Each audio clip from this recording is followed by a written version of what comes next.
So it turns out we're not done with the forward superstructure. There are a few corrections that I need to make.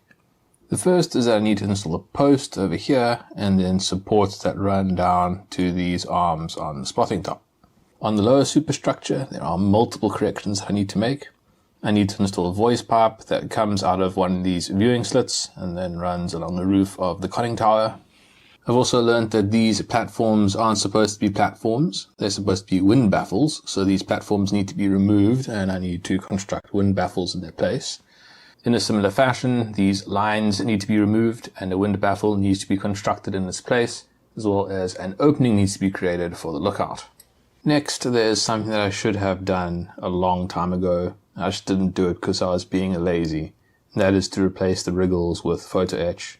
As you can see, the plastic molded ones are not good. To replace the wriggles, I will need to remove the cardi floats and then sand off the plastic wriggles and then install photo-etch in their place. The last thing that I'm going to do is add in a bit of detail for the paravanes. The paravanes should be connected to a line that runs up to a point just below the wind baffles. To start, I'm going to create those support structures on the spotting top.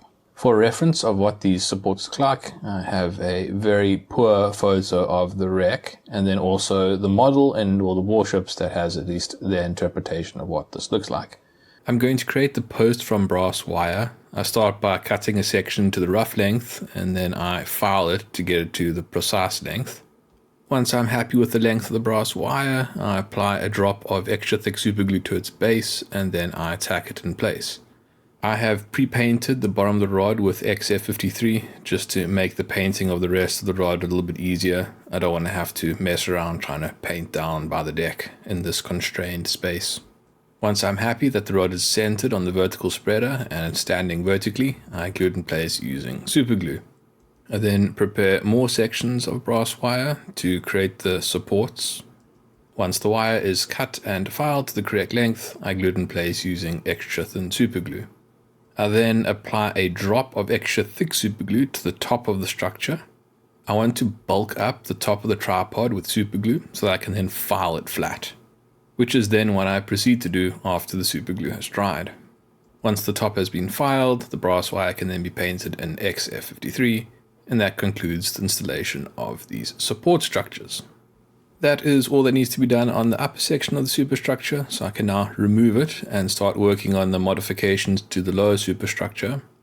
In this area of the superstructure, the first thing that I'm going to do is open up holes for the forward lookouts.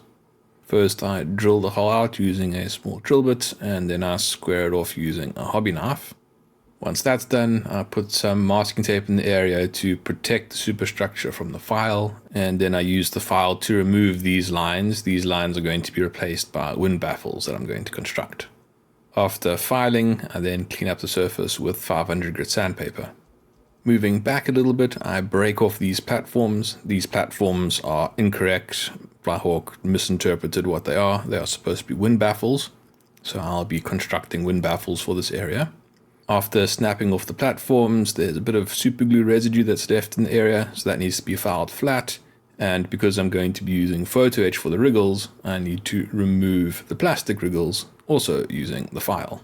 The wriggles just above the booms and next to the cardi floats present a slightly greater challenge. I need to remove the cardi floats to be able to effectively remove these wriggles. There is not much space to work here, but I found that a round file was able to get the job done fairly well, and then a little bit of sandpaper gripped with tweezers to finish off that surface. Now that all the plastic wriggles are removed, I can install the photo-etch portholes and wriggles. To install the portholes, I apply extra thick superglue to the perimeter of the porthole. I do this by picking up a drop of extra thick superglue with a wire and then just sticking the wire into the hole. Since the wire is basically the same diameter as the hole, it scrapes off a little bit of superglue onto the sides, and that's sufficient just to tack in place the porthole. I then carefully position the photo-etch porthole over the hole and maneuver it into position.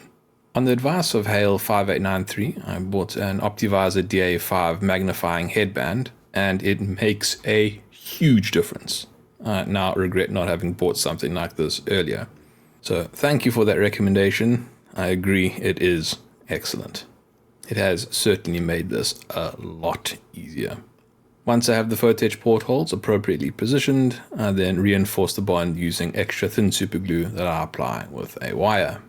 Now to build the wind baffles, I'm going to construct the wind baffles out of 1 by 0.25 millimeter styrene stock.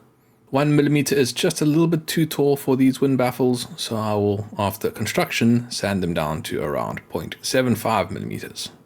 I'll start by carefully folding the outer face of the wind baffle. The photo-etch folding tool works well for this. After each fold, I test the fit on the model and make adjustments as needed. To assist with folding, I'm using other sections of styrene stock as a sort of measuring tool. In this case, this is a 2 millimeter wide piece of stock, since I want a 2 millimeter inner section. Once the wind baffles for the forward openings are folded, I then cut off the excess. Next, I need to create the sections that go internally to stand it off from the side of the superstructure. These wind baffles look to be quite deep, so I once again use 1 millimeter styrene stock. Here I've cut them to roughly 2 millimeters in length, and then I glue them in place using Revell Contactor Professional. At the base of the perpendicular supports, there is a small horizontal support with tapered ends. I construct this out of 0.5 millimeter styrene stock. Once the glue has sufficiently dried, I then use clippers to cut off the corners of the perpendicular supports to create a beveled edge. I then repeat the process to create the larger wind baffles for the lookout positions on the side of the superstructure. These wind baffles have 4 perpendicular supports, but the shape is overall much more simple since it doesn't need to wrap around the corner of the superstructure. The last thing that I need to do is to prepare triangular support struts for the cables that run to the paravanes. To create these structures, I'm once again using 1 millimeter styrene stock that I then cut at a 45-degree angle. I can now move back into installation mode. I'm going to start by installing the voice pipe that runs on the starboard side of the conning tower. I start by using extra thick superglue to tack the lead wire in place by the platform in front of the 1/2-inch machine guns. I gently pull the lead wire vertically and hold it tight while I glue it to the side of the conning tower using extra thin superglue. Then once it's at the top, I then pull it straight again so that it moves along the roof of the conning tower, once again pulling it straight and bonding it to the roof using extra thin superglue. I then bend the wire down over the viewing slit, cut it to length using a hobby knife, push it into the viewing slit, and bond it in place using extra thin superglue. It is now time to paint. I start by painting the loose components. During this process, I did damage one of the searchlights, so I need to replace that. Fortunately, I do have a lot of spare searchlights, so that's not a problem. Other than that, I need to paint the wind baffles and the supports for the paravanes. While spraying these components, I noticed that the paint was far too thick, so I thinned it out quite a lot more and then masked off the area on the ship and sprayed the superstructure. This blended in the portholes, and I'm quite happy with that effect. This means we can now move on to the final phase of installation. I will start by reinstalling the cardi floats. As before, I start with a drop of Revell Contactor Professional to tack it in place, and then I use extra thin plastic cement to firmly bond it. After the cardi floats, I then reinstall the searchlight. I place it in its hole and bond it in place using extra thin super glue that I apply with a wire.